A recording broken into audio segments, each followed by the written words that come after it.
আমাদের কাজে প্রতিদিন ঘোরাফেরা করা। আজকে আবার আসছি কুসুম্বা মসজিদ। এখানে আমাদের নিয়মিত আসা হয়। আমরা সব ভাই বাদার সকলে আসছি, বড় ভাই সব আসছি ঘুরতে। দিঘি, কুসুম্বা দিঘি এটা।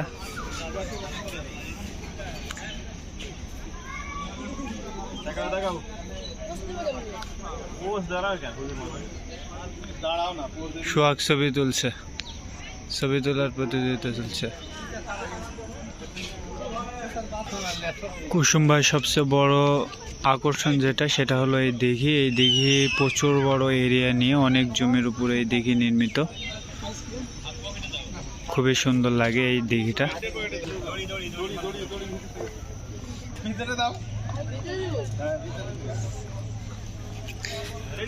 ছবির জন্য পোস্ট শিখিয়ে দেওয়া হচ্ছে, পোস্ট।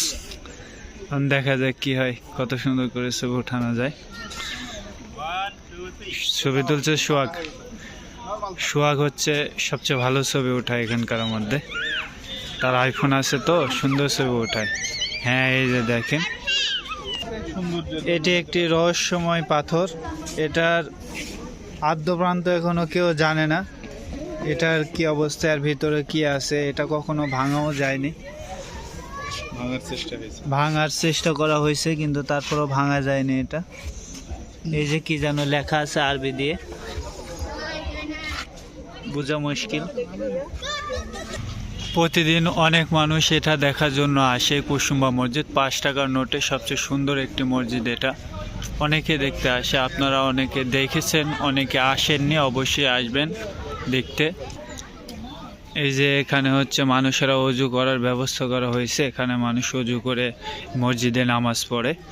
আর এটা পিছন পাশে, মসজিদের পিছন পাশে অনেক সুন্দর কারুকাজ। মসজিদটি দেখেন কত সুন্দর লাগছে, মাশাআল্লাহ, খুবই সুন্দর। এটা মসজিদের পিছন পাশে, মসজিদের পিছন দিকটা এইরকম, অনেক সুন্দর।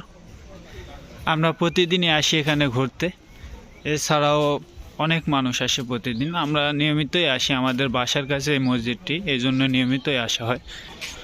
মসজিদের সাথে এই তেঁতুল গাছটা অনেক বছর থেকে, আমি জন্ম হওয়ার পর থেকে দেখছি এই তেঁতুল গাছটা এখনও আছে। এই তেঁতুল গাছটা, তাহলে ভাবেন কত বছর বয়স এই তেঁতুল গাছের। অনেক মানুষজন আসছে।